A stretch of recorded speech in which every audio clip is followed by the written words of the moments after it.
चिंचवड विधानसभा मतदारसंघातून महायुतीचे उमेदवार शंकर जगताप यांची प्रचार रॅली आहे आणि या प्रचार रॅलीमध्ये एक वेगळं चित्र पाहायला मिळते, ते म्हणजे उद्धव बाळासाहेब ठाकरे यांच्या पक्षाचे मोरेश्वर भोंडवे या रॅलीमध्ये सहभागी झाले आहेत आणि ते शंकर जगताप यांचा प्रचार करतायत। आपल्यासोबत शंकर जगताप आहेत आणि मोरेश्वर भोंडवे देखील आहेत।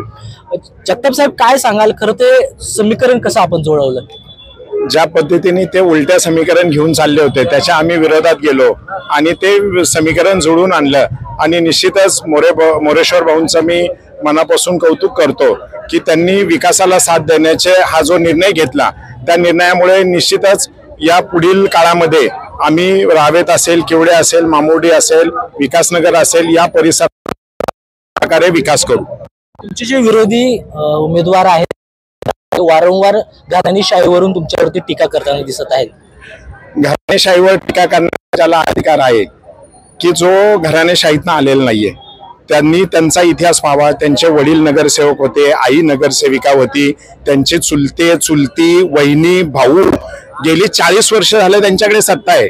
त्यांनी घराणेशाही म्हणतात। माझ्याकडे पण माझे भाऊ होते, दुर्दैवाने त्यांचं निधन झालं नसतं तर मला संधी मिळाली नसती। तसं त्यांच्याकडे नाहीये, त्यांच्याकडे स्वतः दोन भाऊ नगरसेवक आहेत, आई नगरसेवक होती, चुलती नगरसेविका होती। अशा पद्धतीने ते नगरसेवक असून सुद्धा आता त्यांच्याकडे बोलायला काही नाहीये। एवढा जनसमुदाय आणि असे मोठे मोठे नेते आज महायुतीला येऊन मला पाठिंबा देतात। भारतीय जनता पार्टी आणि महायुतीचे विचार त्यांना परत आत्मसात करून ते माझ्या बरोबर आलेत आणि आज जर पाहिलं की गेली 40 वर्ष झालं त्यांच्याकडे सत्ता आहे, त्यांनी वाकडमधले 4 रस्ते दाखवावेत, 4 रिझर्वेशन दाखवावेत, पिंपळे गुरवचा, सांगवीचा, सौदागरचा विकास पाहावा।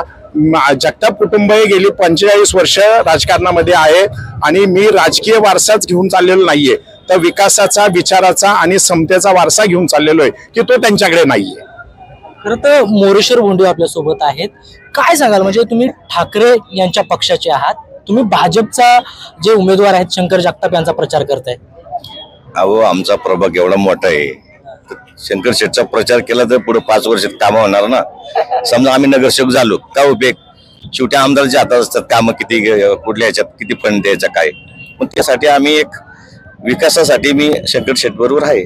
परंतु तुम्ही महाविकास आघाडीत आहात, तुमचे देखील उमेदवार जे आहेत राहुल कलाटे ते देखील उभे राहिलेले आहेत, मात्र तुम्ही तिकडे न दिसता इकडे दिसताय। तिकडे आम्हाला काम करायचं ना, केलं नाही एकदा, हाऊस फिटली आमची। काय हाऊस पेटली? आता केलं नाही एकदा काम, आता एकदा सारखं त्यांनाच काय। किती वर्ष निवडणूक आयोग जोपर्यंत आहे तोपर्यंत तो माणूस उभाच राहणार आहे, त्यामुळे काय बोलायचं आता। त्यांना एकदा मदत आम्ही केलेली, त्याच्यानंतर दुसऱ्या वेळेस मदत नाही करू शकत ना आम्ही। आम्हाला आमच्या प्रभागाचं बघायचं असतं ना।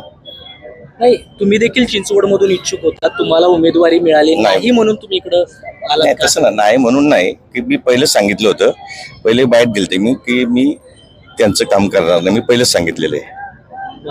नाही, आता विकास काम करायचं, मला विकास कामावर जास्त भर द्यायचा आहे। पुढे आमचं आता चिंचवड वेगळंच होणार आहे आमचं इकडं, त्यावेळेस शेठच मला मदत करते, त्यासाठी आम्ही आता पुढचे यांच्या हातात आहे ना, ते करते ना मला। नाही, आता हे सगळं चित्र बघितल्यानंतर पक्षश्रेष्ठी तुमच्यावर कारवाई करू शकते हे माहित असून देखील तुम्ही जगताप यांना पाठिंबा देताय, त्यांच्या प्रचार रॅलीत सहभागी होताय, तरी एक पॅटर्न दिसतोय का? कारवाई नाही होणार का माहितीये त्यांना, माहिती जे माणूस विकासाच्याच मागे जातात सगळी। आमच्या अजितदादा बी विकासासाठीच तिकडे गेले ना, त्याच्या विकासासाठी आम्ही येऊ शकतो, त्यांच्याबरोबर राहू शकतो, 5 वर्ष त्यांच्यासाठी मी काम करू शकतो। आता तुम्ही पाठिंबा दिलाय म्हटल्यावर किती लीड नेते? लीड सांगितले तुम्हाला, आता मागाशीच सांगितलंय की ते महाराष्ट्रात 2 नंबरनी येणार, 1 लाख, 1.25 लाख, 1.5 लाखाच्या लीडनीच त्यांचं सीट येणार आहे, कारण का आता वन साइडचे एकच। परंतु शंकर शेठ हे जे समीकरण आहे ते नागरिकांना आवडेल का? मतदार नागरिकांना आवडतंय, पहिल्यापासून नागरिकांनाच आवडत होतं की नागरिकांनी सांगितलं म्हणून इकडे आम्हाला, कारण लोक आम्हाला म्हणली नाही तुम्ही चुकीचं काम करता, इकडे जावा, तुमचं काम व्यवस्थित चालेल। मतदारांनी सांगितले, मतदारांना सल्ला घेतला म्हणून शंकर शेठचा पाठिंबा दिलाय। खरं तर ही हा जो मतदारसंघ आहे चिंचवडचा, तो जगताप पॅटर्न म्हणून ओळखला जातो। स्वतः तुमच्या वहिनी आमदार जे आहेत त्यांनी म्हटलं होतं, त्याला उत्तर देताना राहुल कलाटेने असं म्हटले की हा जो जगताप पॅटर्न आहे तो ही जनता मोडीत काढेल। निश्चितच जगताप पॅटर्न हा जगताप नुसता आडनावाचा नाहीये, तर जगताप पॅटर्न म्हणजे जगताप कुटुंब म्हणजे अख्खा चिंचवड मतदारसंघ आहे.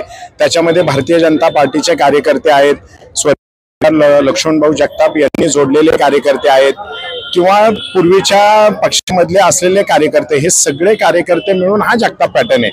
हा जगताप पॅटर्न म्हणजे कुठला गावकी भावकीचा पॅटर्न नाहीये, तर हा जगताप पॅटर्न म्हणजे सर्वसामान्य कार्यकर्ता आहे, विकास करणारा नगरसेवक आहे, विकास करणारा कार्यकर्ता आहे. असे अनेक कार्यकर्त्यांचा मिळून हा पॅटर्न झालेला आहे. खरं तर भाजपच्या प्रचार रॅलीत उद्धव ठाकरे यांच्या पक्षाचे मोरेश्वर भोंडवे आल्याने एक पिंपरी चिंचवड म्हणजेच चिंचवड विधानसभा मतदारसंघात वेगळं समीकरण दिसते. आणि हे समीकरण बघून नेमक्या नागरिकांच्या काय प्रतिक्रिया येतात किंवा या ठिकाणचे जे मतदार आहेत ते काय कौल देतात हे येणाऱ्या 23 तारखेला कळणार आहे. कृष्णा पंचायत, मुंबई तक, पिंपरी चिंचवड, पुणे.